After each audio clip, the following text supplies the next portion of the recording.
Today we are talking about modern authorization and zero trust together with PlainID. My name is Manuela Ollhäuser, Marketing Manager at the IC Consult Group. And today we have Sergio Benis, Pre-Sales Engineer at PlainID with us, and our CTO, Priebe from the IC Consult Group. As always, just some quick technical details from my side. You will all be on mute during the whole webinar. So if you have a question, please type in your question in the chat and we will answer them then at the end of the webinar. And we will also record the webinar so that you will all receive a recording in the next few days. And for your information, we will run some polls during this webinar, so we would appreciate your participation. Therefore, just tick the box with the right answer for you. Yeah, that's it from my side, and then I hand over to you, Andre. Yeah, thank you very much, Manuela.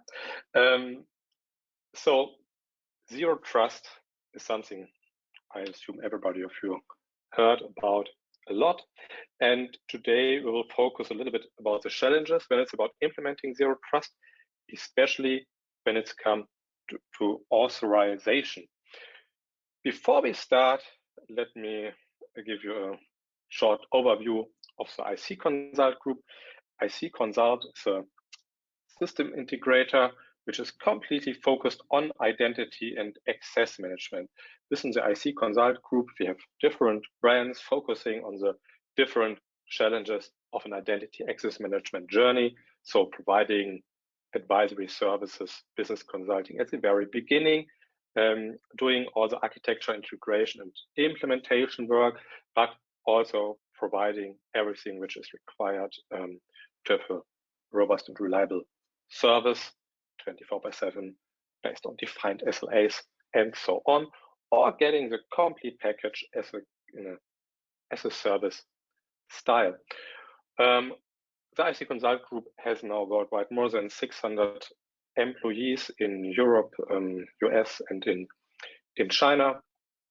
I am the CTO of IC Consult and taking care that our portfolio of services and products is solving all the challenges you likely have in an identity access management project.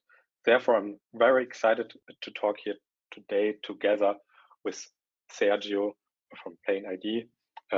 We'll get an overview about that exciting company in a few minutes. But before that,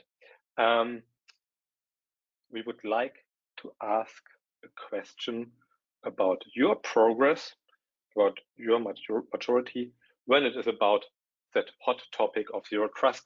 So please share your approach on zero trust you have today and how important that is for you.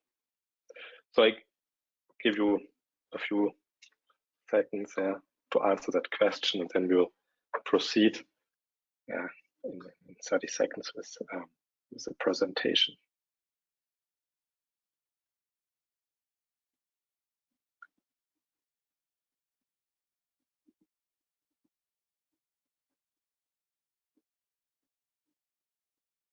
Let's give it a few more seconds.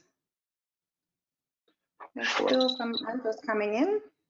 So if you haven't voted, feel free to do so.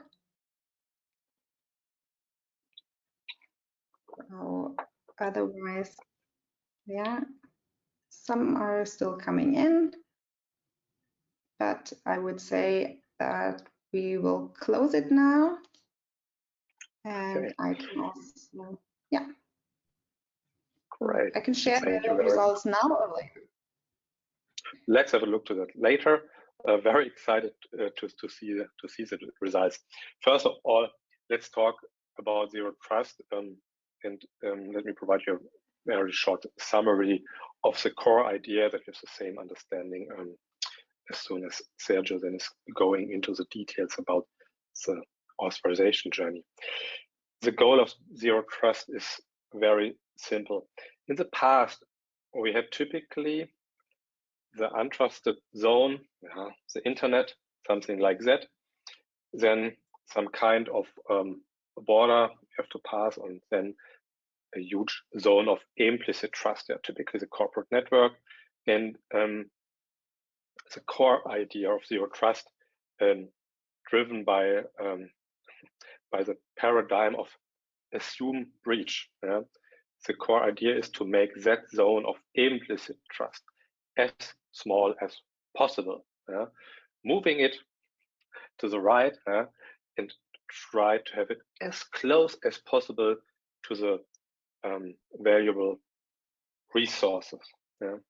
That's a core idea in very, very simple words. And in order to achieve that, we have the zero trust architecture in place. That's based on the publication of the NIST. There are alternative approaches out there, of course, but I like the idea because I think it's explaining zero trust in a very lean way. The most important components from an architectural perspective are the policy enforcement point and the policy decision point. What are they in charge of? Well, for the authentication and authorization of every single request which is accessing resources. You should be aware that we are not talking about a specific protocol on that level, right? Can be different protocols, different types of clients, apps, APIs, fat clients, communicating via HTTPS, via remote procedures calls, and so on. So that's really a high-level architecture, and we have to be aware of that when talking about the solution perspective on that.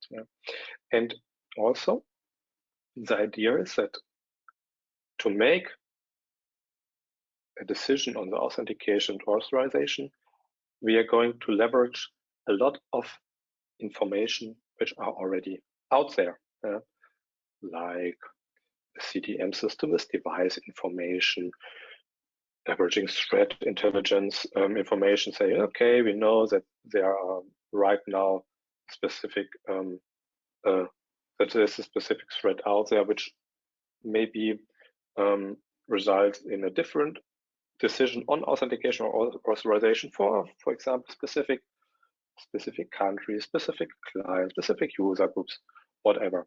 And a lot of other systems which have to provide data here. Let's have a look a little bit into that. To make this an evaluation which is covering following aspects. So first of all, the access request. So everything which is going from the client of the user to the resource.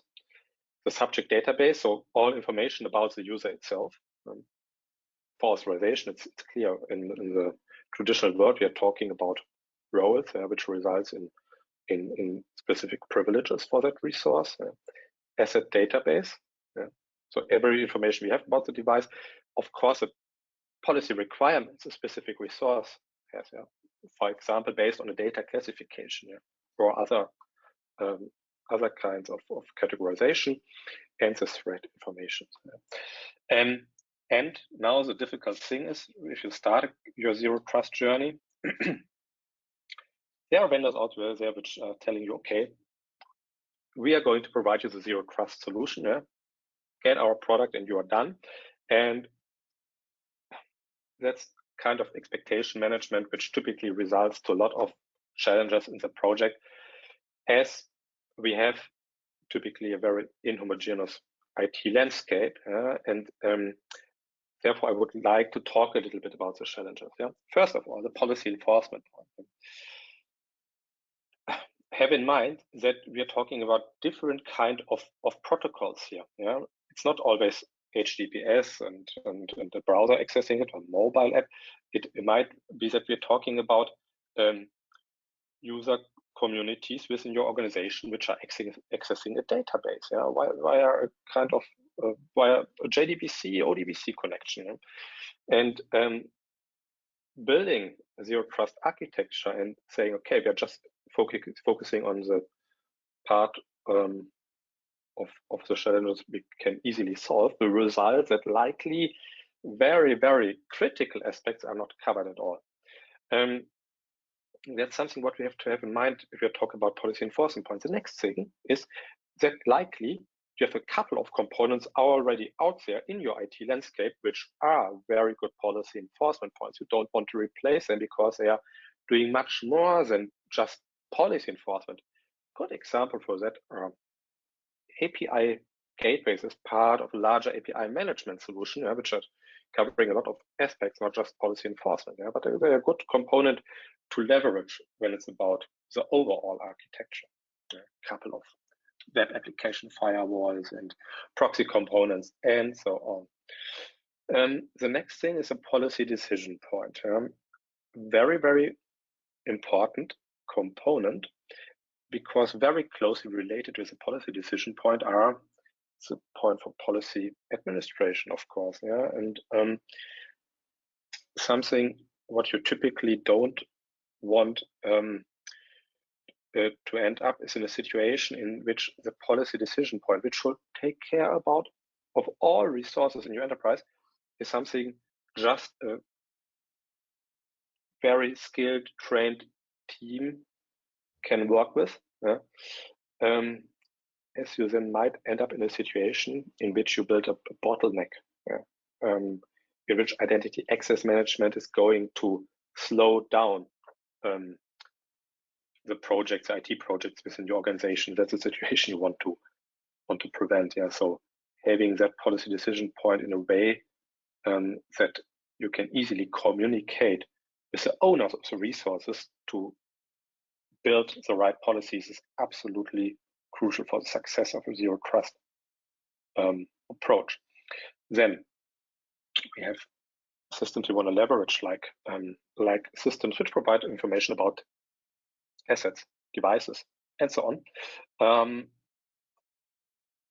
Having in mind that you have a complete different degree of control over different devices. For example, for employees, you might provide some corporate-owned devices. Maybe you have some bring your own devices in place. But for partners, a couple of externals, contractors, and so on, it might be different, complete different situation. So you have to be able to deal with that situation, that you formulate your policies in a way in which for different user groups, based on the circumstances, different kind of enforcement will take place. Maybe you have to mitigate via different authentication factors and so on. So that's a very, very important point. Then everything which is somehow related to live data, that's something what should in a way build into the policy decisions, that you really increase the security based on that, and not just increasing the risk that access is not possible. Nobody knows why it is not possible, right? So formulating these policies, helping the business owner of that resource to understand what kind of risk he can mitigate based on leveraging that kind of information. Then the identity management. Of course, we have the life cycle. That's an easy one. But then we have everything which is related to getting privileges via roles. That's a very, very static concept. You're getting a role which allows you to access a specific resource, but does it apply in all situations? Even if you are working with a own device from a country with a high risk, might be just if in case you did a strong phishing resistant authentication, right? So that makes the authorization part very, very complex, and the policy is complex, and that requires really a lot of features within the policy decision point, which unfortunately a lot of solutions out there are just not able to deal with. That's why it's important to pay a lot of attention to Sergio when he will talk about the topic in a few minutes.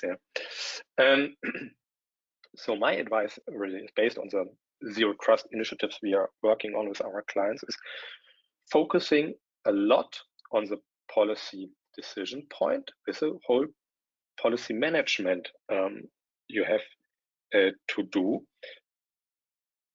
with a focus to put a lot of the day-to-day work to the owner of the resource, as he is likely the only one who can make a kind of risk management approach. Can tell us what would be the impact in case of a breach or security incident, and that we can then provide really the tooling to decrease the likelihood of such an incident by having the strict policies in place.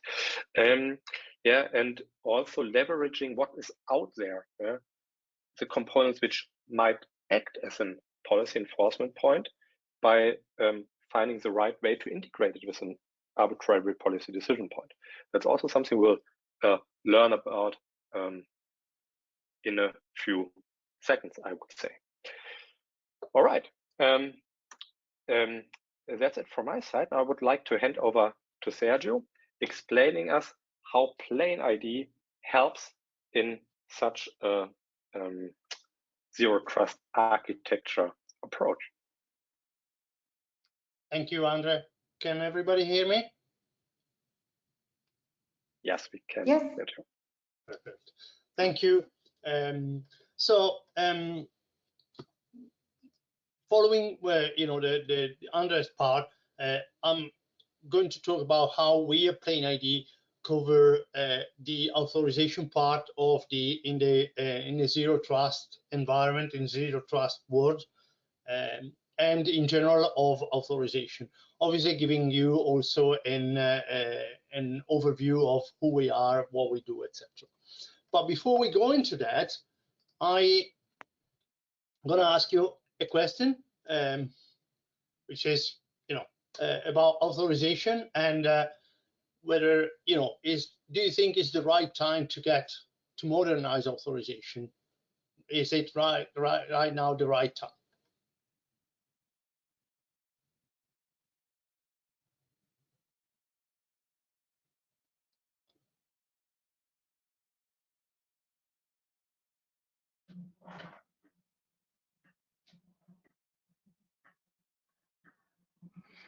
Results are still coming in, so I keep it open for a few more seconds.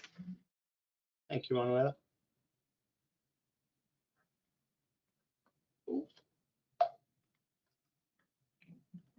Okay, Yeah. then okay.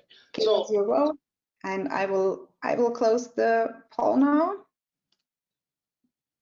Thank you, everybody, for taking the time to answer. There'll be a few more. Just a very quick overview of who we are. We are PlainID, the authorization company. We're founded in Israel in 2014, so we're past the startup stage of our life, but we're still a young company. However, we're growing pretty fast. We're serving many companies, either directly or via a number of OEM relationships with big companies, or with partnerships such as the one with IC Consult. So this is our mission. We provide authorization now actually as a service as well. So our solutions are both on-premise and as a service. And our goal is to securely connect identities and digital assets. So, and focusing on authorization. In the IAM space, authorization, we see authorization as one of the big three pillars. There's probably more, but these are probably the main ones. The IGA part, where the such of where you have the user lifecycle, the assigning of permissions, requesting access, granting access, approving access, and so forth. Then you got the authentication. So you're trying to access a resource, tell me who you are, and prove it. somehow. And then there's authorization. So once we know you have an account, we know you are authenticated, so we know who you are, but that doesn't mean that you are authorized to do whatever you want, access any data, etc. So is it our part of the part that we play in the IAM space is making a decision at runtime of whether somebody can or cannot view or access a certain resource.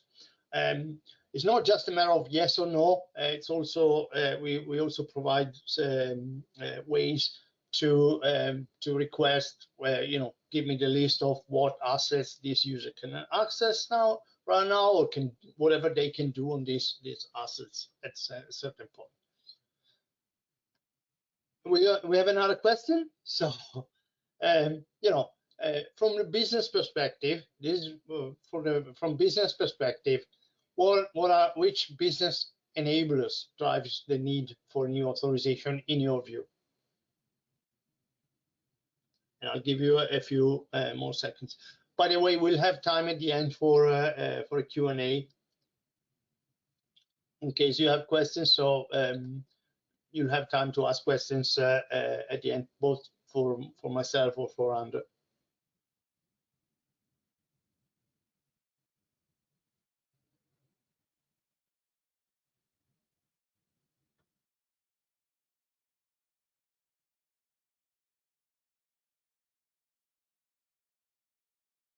Okay, I will say 5 more seconds and then I close it.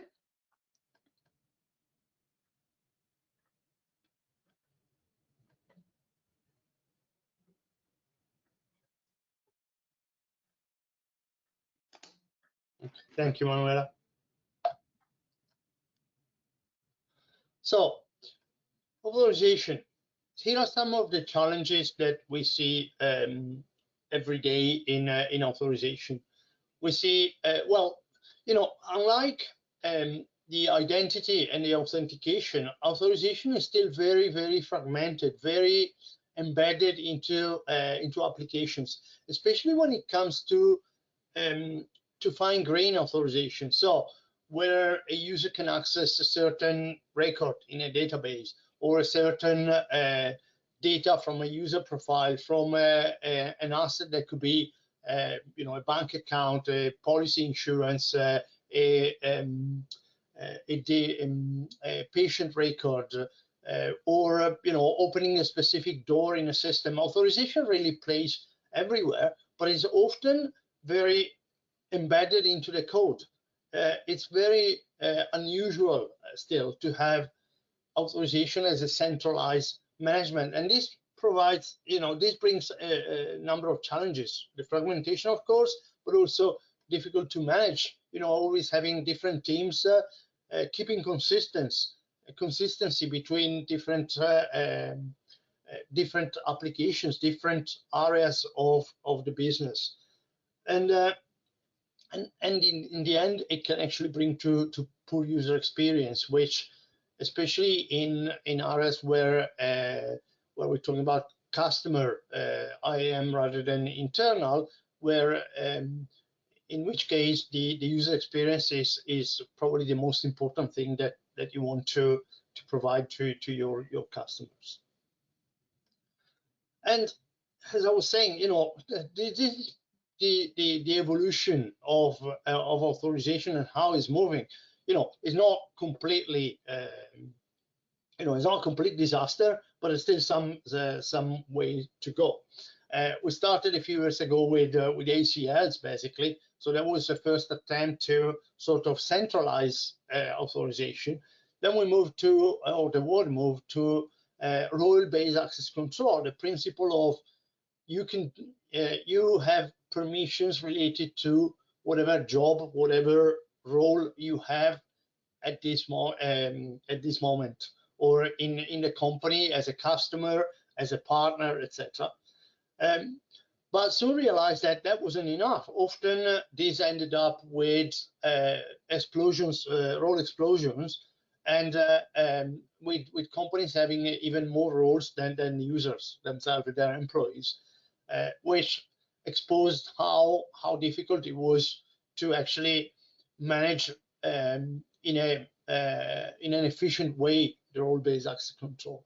That gave birth to the next stage, which is attribute-based access control, where the role is not enough. We also want to look at the user profile, the specific attributes of the profile itself. We and not just us, the world of authorization is now moving towards policy-based access control, which is an evolution, and it's not something, and we'll say it in a bit, something that replaces the previous models, certainly not the RBAC and ABAC, but it actually uses that part and extends them. Policy is, it allows the order of authorization to move in towards, from a coarse grain to a very fine grain, so where we can go into data, assets, records, small microservices, etc., rather than being like in the old days where the authorization was only related to authenticate or access to an application, yes or no, as well as the central management. So something where you actually control what the rules of authorization are in a central manner. So what's policy-based access control? It's about defining who can do what and when, and making a dynamic decision. So the who is, who are you, which is not what we verify. We normally, authorization normally comes after, or always comes after authentication. First, we need to know who the user is. Then is, what is the user trying to access? And here I use user in a wide way, if you will. So it could be it's not necessarily a person. It could be a server trying to access a certain resource, etc. What? So are we trying to access a document, a record in a database, a bank account? So with all the information related to, for instance, a bank customer, or a loan, or a resource, basically. Okay. And when, under what circumstances, under what conditions? And conditions can be anything, really. It could go from the time of the day to the network or the location the user is coming from, but also external information. I was mentioning the opening of doors. You could have a policy that says that you cannot, a user cannot open a door if the temperature inside is higher than 50 degrees. If this was, for instance, an oven or something like that, right? And making this decision at runtime. So unlike the identity, the IGA part of identity management, this is something that is done when a user, or when the action is actually taking place. Okay, so it is now, and it's a yes or no, or give me the list of what this user can do right now under these circumstances. And he's defining these policies that allows us to go towards a zero trust architecture, zero trust solution, or helping organizations to implement zero trust, as we'll see in a few minutes. So dynamic authorization again. So it takes into account a number of things. It can, it starts with the policy, basically, and designing and looking at identity, resource again. It could look at compliance, result, and environmental conditions, and making that decision right at runtime. A few notes of what, for summarizing PBAC, or policy-based access control.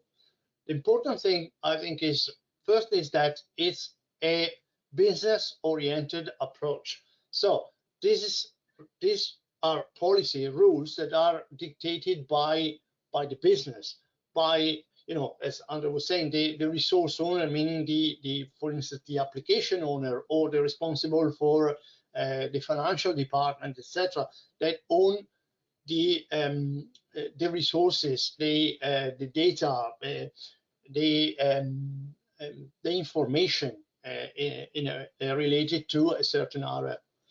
And a few other things. The other important things are, a PBAC and a policy can be applied and should be applied, as we'll see, at different levels. When Andre earlier was talking about moving the trusted area closer to the resource, this is exactly how we see that, by actually having a number of, so let's say, places where the trust is checked once again according to zero trust principle of never trust, and check at every step.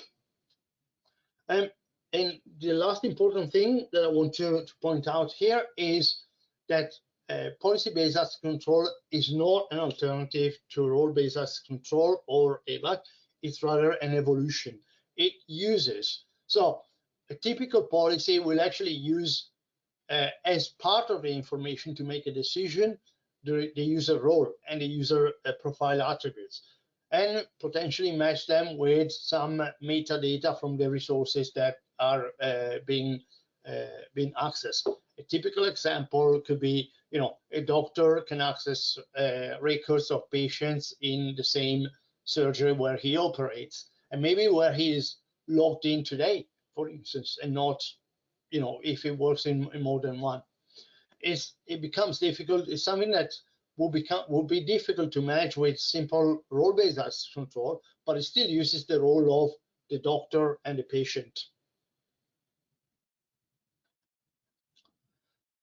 So a bit of a short sentence of describing our platform and what PlainID offers.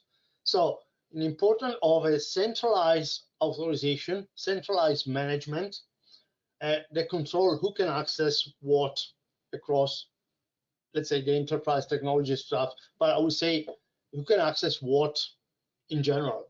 Can be, technology. It can be anything. It could be rooms, as I was saying. It could be data, assets, services, and so forth. And again, it's centralized platform, and we believe, and we are not the only one in the authorization and the IAM area, believe that the authorization should have a centralized management where a policy are created, they follow a life cycle, maybe approvals by senior management that provides ways to verify that these policies are actually working the way they're supposed to, where there's delegation, so we have different owners of different resources managing their own part, and also provide some sort of or a good support for audit and governance. If there's a new policy, we need to know who created it, who approved it, etc. And also when it was evaluated, what application, what service requested the evaluation of a policy, and what was the response eventually. And on the other side, local enforcement. This is because, unlike some other areas where it is possible to sort of standardize the resources, authorizations really applies to everything, to microservices and APIs, to applications, to data, to infrastructure as a service, and so on and so on. So, few of our capabilities. I won't go into each of them, but I'll put them here. So, I mentioned earlier lifecycle management, support for different identities, these are pretty much things that I've mentioned already. Covers, you know, different type of services here on the left-hand side, and so forth. Finally, let's go into zero trust, right? And how authorization fits into a zero trust solution. Some of the fundamentals, Andre already touched on them. My favorite one is actually not really written here, but is sort of a something that derives directly from this, is the fact: assume you have been breached, which means, in my opinion, that at every step you should always verify, assuming that the previous step was somehow hacked in a way. So if to get, and we'll see in a minute, to get from the identity to the resource, there's a number of steps, then verification should happen at each single step of the journey between, you know, a user trying to access a resource or you know, or a service. So as I was just saying, we have the identity, the user on one side, and the resource on the other one. Now, the steps are normally, and these are, you know, typical steps of the journey that brings a user, an identity, via a device, via very often a network, and via an application. Now, as Andre was saying, there is no real solution that solves all the problems at the same time. So here we have, for instance, some examples of who works in specific areas of each of these steps and who is normally responsible for establishing the trust of each level. Now, application level is actually where we play. Here is where authorization. So we don't do the authentication, we don't do device monitoring, etc. We're beyond the network. We normally are at application level, and inside the application level there are a number of levels that we're going to see in the next slide. But here is where once the identity, the device, the network are established, it's time to decide whether the user is authorized to access or to interact, let's say, with any of these services here on the right. Now, time for another question. So which of these platform application and services are important for you?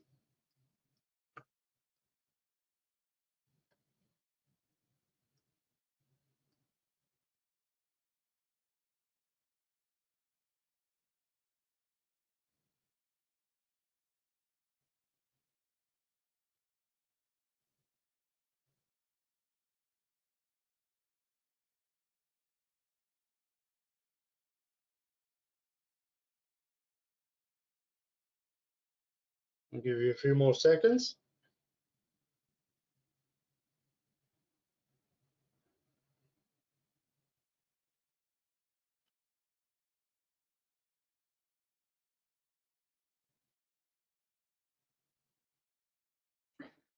Okay, I'll give you 5 more seconds, then I will close it.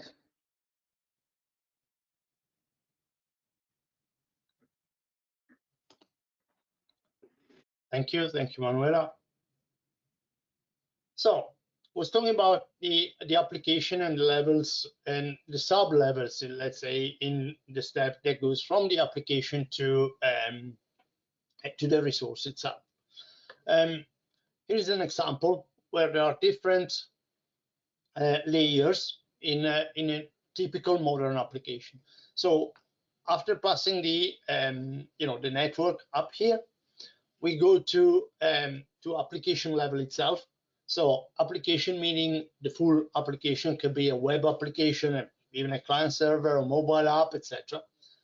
And at this level, we normally have authorization applied to authenticate the user, but also to authorize at this point. And here's where, sorry, jumping back a bit with the distributed enforcement. This architecture also shows how how we can provide enforcement point, distributed enforcement point at different levels, with a centralized policy decision point here on the right, and a number of what we call authorizer enforcement points that can be deployed at different levels, and for which PlainID also provides, for some technologies, we provide specific one out of the box that you can plug in directly into your systems. And we're going to go into a bit details of in each of these levels. Okay, so started application level, we have what we call custom authorizer, so an authorization that is a part of the application itself and calls out to a decision point to retrieve a decision.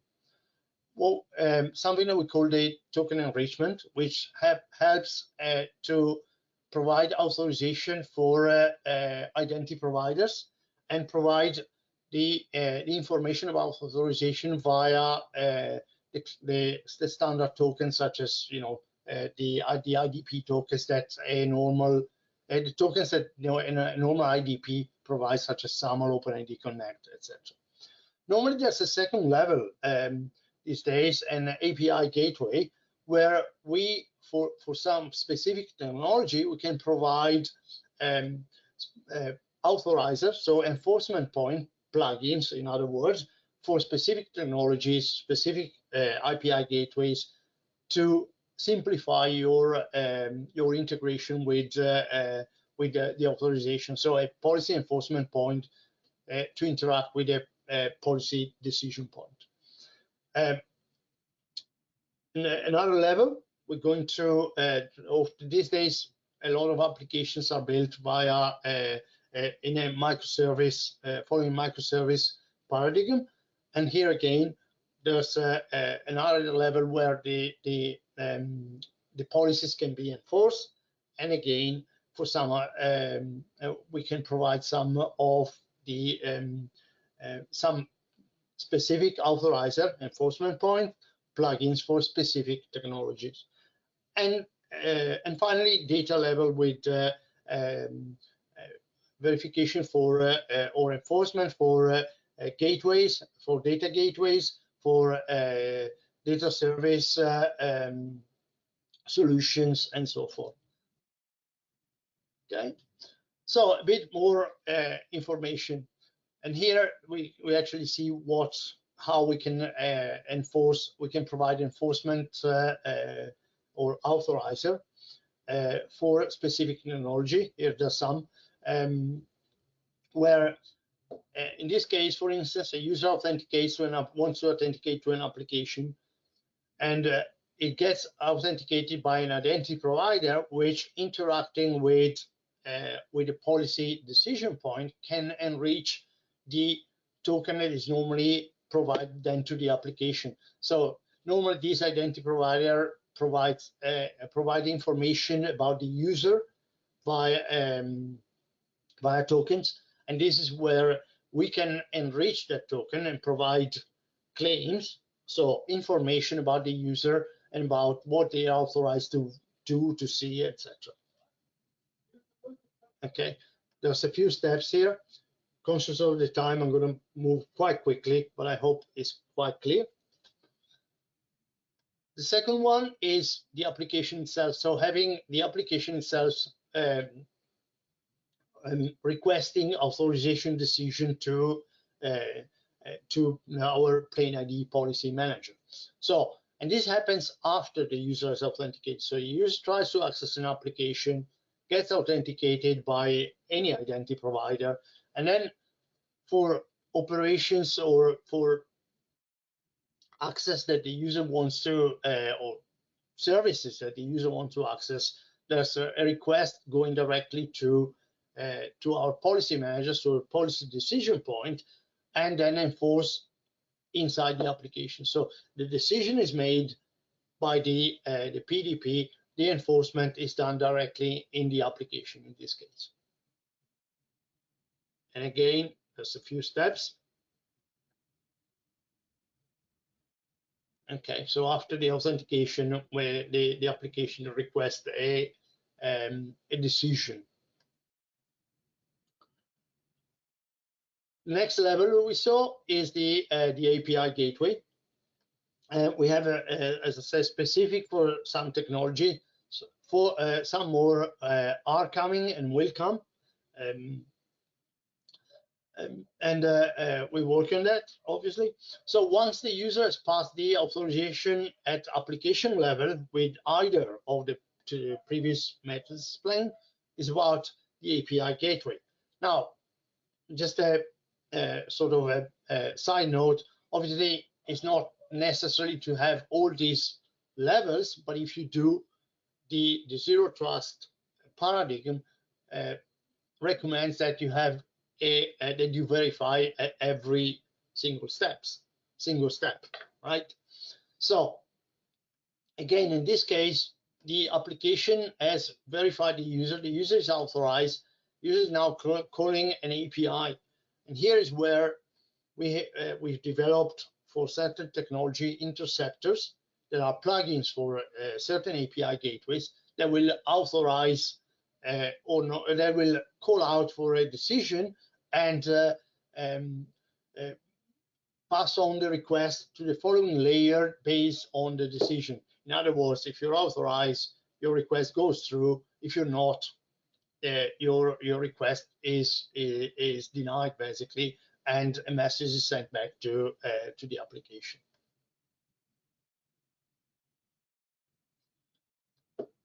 One level down, and we go to other authorizers for, or enforcement point again, for microservices. So into a service mesh, PlainID has developed an authorizer that is injected into the pod as a sidecar for specific technologies again. So in this case, we see the example with Envoy and Istio, where the request is sent to the proxy, which then reaches out to the sidecar and then out to the decision point and enforces the decision. So the user is authorized, the request is passed over to the app container itself. Otherwise, the request is again rejected. And finally, data. Here again, so once we pass the service mesh, the authorization comes into play at data level.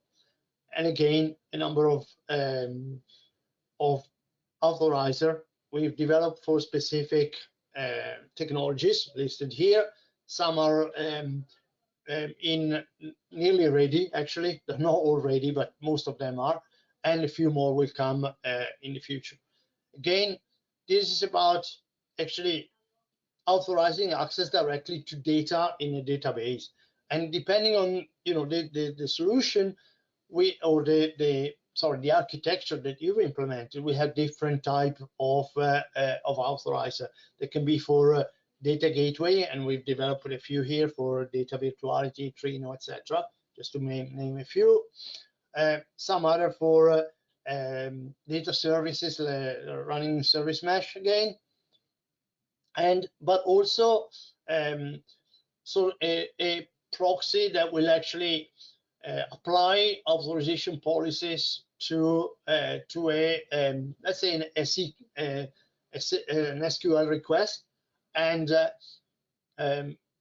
change it into based on what you're authorized to see. So for instance, an application could send a, select everything from a table. Our solution and our policies allow you to automatically change this request into select whatever I'm allowed to see, both at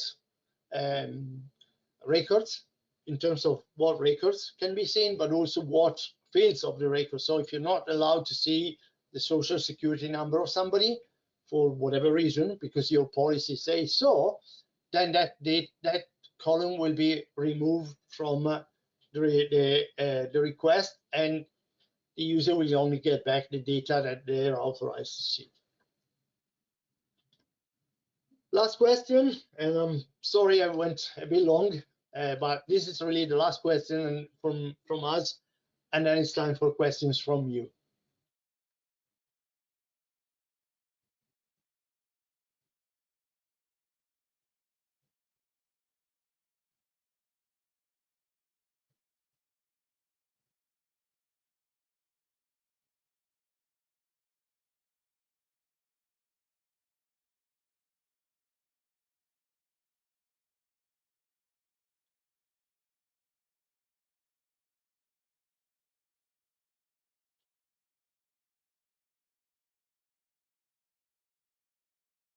Okay.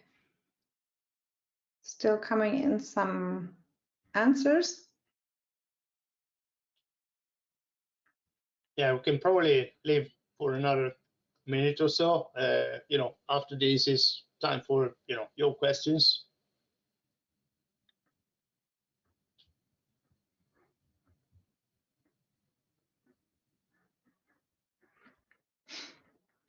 I think it's fine now. Yeah. I will close it in Thanks seconds. everyone for answering the poll. And time for your questions.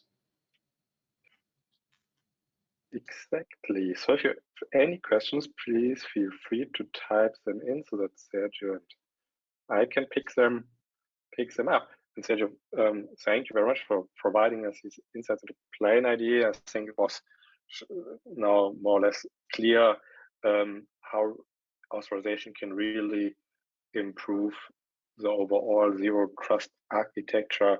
It's a very, very significant piece for the evaluation, as it is much more than just doing multi-factor authentications and getting some possibility to access systems, right? Okay, there's a question coming in. Do I still require roles, or is Priebe solving all the authorization challenges? I think we both have opinions on that one. Sergio, do you want to start? Yeah, sure. So Priebe does not replace airbag. The question is the question should probably be, is role-based access control enough to solve the authorization, in my opinion? So in my opinion, the answer is no. From my experience in the identity and access management space, as I was mentioning earlier, and I'm sure a lot of people have seen this, there's a lot of companies that end up with more roles than identities. And from my memory, the main one of the main ideas of RBAC was to reduce actually the number of authorization or policies in a way that or was simplifying access. But if you end up with more roles than the identities, it's actually easier to connect one identity to the access itself rather than the role, right? So Priebe uses rollback, RBAC. It doesn't replace this. So it's the next evolution. It includes, so imagine, if it was a Venn diagram, I would say that RBAC would be inside the circle. Your view, Andre? Yeah, so unfortunately will not get rid of roles, right? Because we have often the situation someone has to access request and you have to someone who approves that and is going to review it. And unfortunately, if this is defined based on for example, requirements driven by regulation, then this is the case. But I think the important point, this is really the static part of it. It's not the dynamic part. The dynamic part might include things like, for instance, the devices, locations which you use to access the data. It's maybe okay from your office location. It's maybe okay from your home office, but it's not okay from an internet copy from foreign country. These kind of things for specific times. The compliance status of your device might be important for a specific set of resources. You might access a portal with information for the employee. What do you get for lunch in the next week? You can access from everywhere with every device, but not the critical resources. There are different policies have to apply, which are complete different dimensions as a role. So we have to have both in place for holistic view on that topic. Okay, unfortunately, we are now out of time. Thank you very much for participating today, asking questions, and Sergio, thanks a lot for presenting PlainID. It's a very, very valuable component in the Zero Trust architecture from my perspective. Manuela, thanks a lot for organizing this webinar. And thank you for giving us the opportunity to present. Yeah, and thanks to all of you who joined. And as already said, you will receive the recording shortly from me. And have a good day, everybody, and talk to you soon. Bye. Thank you. Bye-bye. Goodbye.